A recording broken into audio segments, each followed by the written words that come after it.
right. So first of all, we're going to call the meeting to order, and I just want to go over remote public participation if there is any. You can watch the meeting via YouTube. The link is in the agenda. There is a several second delay when you view the live stream webcast. You can also provide public comment before the meeting. And I guess we had to have this before the meeting, emailing the comments to Butte Choice Energy, COB as in boy at buttecounty.net. During the meeting, however, you can also send your comments to that same Butte Choice Energy, COB as in boy at buttecounty.net. Okay. The second item is public comment for items on the agenda. Under state law, public comment at special meetings is limited to items that are listed on the agenda. Public comments on matters listed on the agenda shall be at the time the matter is called. Public comments from members of the public that are read at this meeting will be limited to 300 words. Okay, do we have any public comments, Ashley? We do not have any public comment, but before we get moving further on in the meeting, can we go ahead and do a roll call, please? Oh, sure. Perfect. Thank you. Director Brown? Here. Director Teeter? Here. Director Huber? Who's not here? And Director Lucero? Here. Thank you. Okay, moving on. Item number 3, 3A is filing with the CPUC to request decertification, deregistration of Butte Choice Energy's implementation plan. The requested action is approved filing with the CPUC to decertify, deregister BCE's implementation plan for a 2021 program launch. Who is taking that one, Brian? Yeah, I'll go ahead and give you a brief summary here on this, and we do have Ryan Barron, our counsel, on the phone as well, if there's any technical questions that he may be able to address. But as was directed back on our July 27th board meeting, staff were directed to work with the PUC and all other parties, PG&E, to effectuate the change of our launch date from 2021 to 2022. We did have communication with PG&E and let them know our desires and the reasons for them. And we worked diligently to get a communication in place with the PUC to make sure we follow whatever process protocol they have in place to effectuate this change. And we did receive information about a week and a half ago that gave us guidance that in order to effectuate such a change and then not be on the hook for resource adequacy obligations, the RA obligations that we were anticipating needing in 2021, it was advised to decertify or deregister the implementation plan that was filed back in December of 2019. And by doing this, it will relieve us of our RA obligation, and there's no other impacts. The BCEA still exists, the JPA still exists. We would still be able to file a new implementation plan in December of 2020 for a 2022 launch date, provided all the variables that we'll talk about in the second item line up, and that's the board's wishes. So that's a quick summary on that, and I'm happy to answer any questions, and I'm sure Ryan has some is available to answer questions as well. This is Deborah. We are going to go more into the financial on the next one to kind of help us guide our conversation about whether or not we should be moving forward in saying we're going to refile in December of 2020 for a 2022 launch. Is that correct? Correct. Okay. So let's, were there any comments, Ashley, on this agenda 3A item? No, there were not. Okay.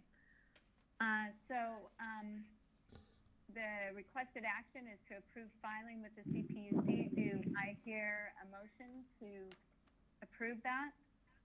So moved. This is Alex. Okay. Second. I'll second that. Oh, you got it? Okay, great. Got it. I forgot that Doug's there. Okay, Doug seconded it. All those in favor? Director Brown? Aye. Director Teeter? Director Lucero? Aye. Motion passes with one abstention, or one absent. One absent. Okay. Okay, item B, the credit update and discussion of 2020 key dates and decision points. The requested action is to receive information and provide direction to staff regarding immediate next steps and go, no-go decision points over the coming months for a potential 2022 launch. Okay, and this is Brian? Yep, this is Brian again. I'll kick this off. There are a number of items that need to take place and really need to align in the next couple of months in order for, I think, us to recommend proceeding forward with filing the IP in 2020 for a 2022 launch. But first and foremost, one item we just learned about, and we're still frankly learning about today, is that with this filing of the decertification and deregistration that the action you just took on item 3A, we'll get that letter off to the PUC tomorrow. However, the PUC is not likely to take action on that immediately. So we are looking into diligently now with Ryan Barron from BB&K on BCE's obligation to file what's called an integrated resource plan. This plan is due on September 1st, which is Tuesday next week. And it's very, well, I won't say, I'm going to say it's likely right now that we may be obligated to file that at this point in time, unless this PUC takes an action on this letter or request in the next day, which, again, it's not very likely. So if we do have to have this IRP filed on Tuesday the 1st, I hate to say it, we may need to have one more emergency board meeting on Monday, August 31st, because this is a plan that needs to be adopted by this board. But that's the immediate action that we are currently looking into right now, and I will keep the board appraised as soon as we get more clarity. I don't know, Ryan, if you've heard anything else from the PUC in the last hour and a half. No, they were supposed to have a meeting tonight to talk about, or this afternoon to talk about this, and I haven't heard back yet. I apologize. All this is very fluid. There's no rules on the books for decertification, and it's coming right before probably one of the most significant filings you could do as a CCA. And they now recently passed a resolution at the PUC that filings that are late or have incorrect information can come with penalties because this is such an important filing. So we're trying to walk the line with the rules where BCE potentially has to file something that will be withdrawn until the decertification is effective. So unfortunately, the statute does require the governing body to adopt this plan and post it on its website and do so by September 1st. So we were hoping we wouldn't have to file this. But unfortunately, we've not heard back from the commission one way or the other. Wow, okay. Yeah, so that's So this was, yeah, so that's tied with this first item that we just did with the decertification. So I guess, I'm sorry, Brian, can you stop for a moment? Could everybody please make sure they're on mute, because we are hearing a lot of background noise and it's hard to hear Brian, and he keeps breaking up. Thank you. Go ahead, Brian. yeah, I was just going to say, yeah, this item with the IRP, the Integrated Resource Plan, is really tied directly to the first item. But as Ryan mentioned, that we had hoped with a decertification we wouldn't have to file a plan, because frankly, if we decertify, then our implementation plan is frankly null and void. It doesn't exist, so there's no need then to file an IRP. But to Ryan's point, there's penalties out there, so we want to do everything we can to follow the rules to a T and make sure we don't subject ourselves to any adverse penalties. So I will keep the board appraised, but please, if you can, mark your calendars on Monday, and I'll send out an invite. We'll get an agenda posted and out to everybody by Friday. But if we do have to have a meeting on Monday, I don't anticipate it to be a long one. It'll just have one item, and that'll be to consider the integrated resource plan if we do have to go ahead and move forward with that. So if there's no questions on that, I'll move forward. Any questions? I have a question just about this IRP plan. Is that what it's called, the IRP plan? Correct. Is this something that is a new requirement, or did we know it the entire time? and we just didn't think we needed to do it. Correct. It's not a new requirement. It's a requirement that all CCAs have to file, but it was our impression that if we decertify, we wouldn't have to do it, and frankly, we haven't been able to get. The CPUC has been a little bit challenging to get information from, and with all due respect to them, but it is our hopes. We've been working with them for a couple of weeks now on this particular issue, and as Ryan mentioned, the IRP group, they have a section there, is meeting this evening to, I think, discuss this matter and other matters. So it's been something we've been diligently working on with the hopes that we wouldn't have to spend the money, frankly, to file this. But if we have to do it, we will do it. What's the cost on it, Brian? It's just going to be staff time from our consultants, but it's so I can get you that. I don't have that figure off the top of my head. Okay. And it's RFT plan. Okay. So then also you're going to talk about a credit update.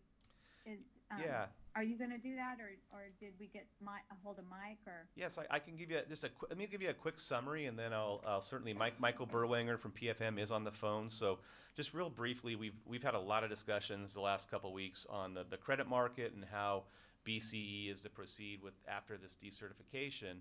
And frankly, now we're approaching September, so we have a handful of months, September, October, 4 months left in this year, and there's a lot of work that needs to be done if in fact we're going to be able to file an IP by the end of 2020 that would enable us to launch in 2022. And I think we all are under the mindset that we need to make darn sure that this makes sense before we do all that work. So we've had some conversations about the credit market and the pro forma data, because those are two of the key variables right now that are driving this decision. And frankly, we don't believe the credit market's going to change in the next 2 or 3 months. COVID is still, it is what it is. Obviously, in our region, it's still we're still getting significant numbers on a daily basis. So we don't anticipate the credit market to change much in the next 2 or 3 months. So what does that mean for us?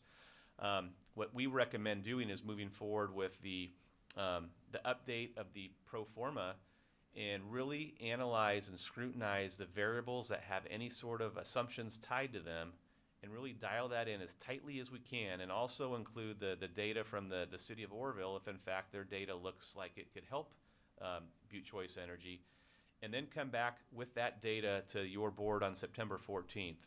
And if in fact the pro formas look very positive, then we have a choice to make. Do we go back out to the credit market, even though we don't think the credit market likely has changed much, but if the pro formas look favorable, maybe we can get some more favorable terms, while at the same time, again, if the pro formas look favorable, I would suggest that the county, the city of Chico, the city of Orrville maybe get together and also look at other financing options.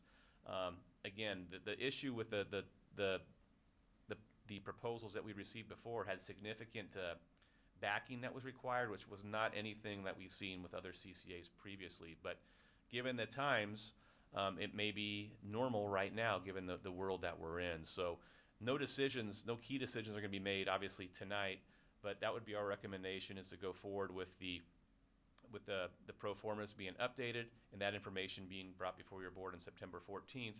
And then again, if they look favorable, we would press forward looking at financing options and bring that to your board in October. And that's when we really start to make some key decisions on whether or not we're going to proceed. But so that's kind of a brief summary for you folks. And then I do want to turn it over to Michael Berwanger from PFM just to provide any other details about the credit market that I may have missed or mischaracterized. Mike? Thanks, Brian, and good evening, everybody. Our timing was just incredibly unfortunate here. Just as we went out to the market, California shut down, and now we are where we are. I think over that period of time, at the very beginning of the shutdown, the credit markets, bond markets as a whole, basically had seized up completely. That issue, as a broad market issue, has sort of gone away. So if we were gathered here today to talk about a general fund borrowing, borrowing all general fund borrowing, we would be talking about how great market access you have, an all-time record, attractive rates. Unfortunately, what we're talking about is a startup business enterprise that's trying to get startup capital, if you will, in the face of a market where, utilities as a whole have been impacted. Established utilities, municipally owned utilities have seen impact from COVID on sales. There's broad sort of rating agency concerns out there for the market as a whole. And then as a sort of like a niche piece of the market, the community choice portion of that market, over the last several months, we've definitely seen other programs run into the same issues, which basically amount to tighter terms, higher costs, and the hurdle of diligence by the traditional lender banks that are in this space is just higher than we've seen before. They always did their diligence, but they're really in the weeds, and we frankly don't. I don't have a crystal ball, but I can tell you I don't think it's going to get better anytime soon. It's my informed opinion. I think the financial impacts to banks and to the entities that they lend to are still not known. We're still at the front end of some of that. People still don't know, for a traditional utility, who's going to pay their bills when folks actually go to collect. Businesses have been shut. They haven't gone out of business because they've just been shut. And I think what people are concerned about is there's sort of a wave of potential, financial hardship issues that are still to come. And I think the banks recognize that, and the credit markets for startup businesses, or in the community choice world in particular, I think are going to continue to see sort of these headwinds. I wish I had more of a positive view. Again, if I was talking to you about a more traditional borrowing, which obviously we're not, it's a completely different world. There's a definite dichotomy out there right now. Unfortunately, the program is falling on the other side of that. Okay. Do any board members have any questions for Mike or for Brian on this? Again, I think once we get that, if we update the pro formas, and I think we have a discussion with this board on September 14th about the assumptions that we have in there, and how confident we are in those assumptions, and in how positive the pro forma looks. Or if it doesn't look positive, then frankly we need to be as honest with ourselves here, because we want to make sure we're proceeding down the right path at the right time. So we think that document, that analysis, should help guide our decisions here in the near future. I agree. Okay.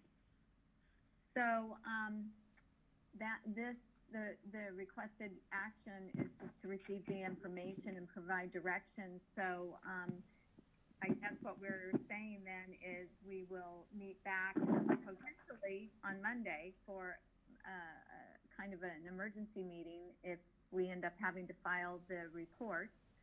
And then also September 14th to go over the performance and see if it looks favorable enough to move forward. Is that correct?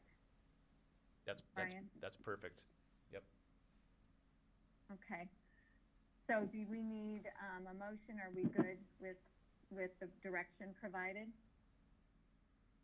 I think we're good, as long as there's no other additional direction. That was our recommendation, and I think I don't know if we need a motion on that. No, it's sorry. No, it's for provide direction, so I think that we're fine. Yep. Okay. All right. So moving on to item 4 then, board member and staff announcements. Board members may briefly provide information to other members of the board, and the public ask questions of staff, request an item to be placed on a future agenda, or report it on other business. Anybody have anything for the good of the group? Okay, I think this may be the fastest meeting in history. Yeah, hopefully All right, everybody. the idea of the special meetings, right. hopefully the special meetings will be, obviously we very targeted in what the items are, so hopefully they'll be as, obviously the one on Monday, if we have it, will be even shorter, I anticipate, because this is taking action on one item, but we appreciate everyone's flexibility in being able to come to these on a non-regular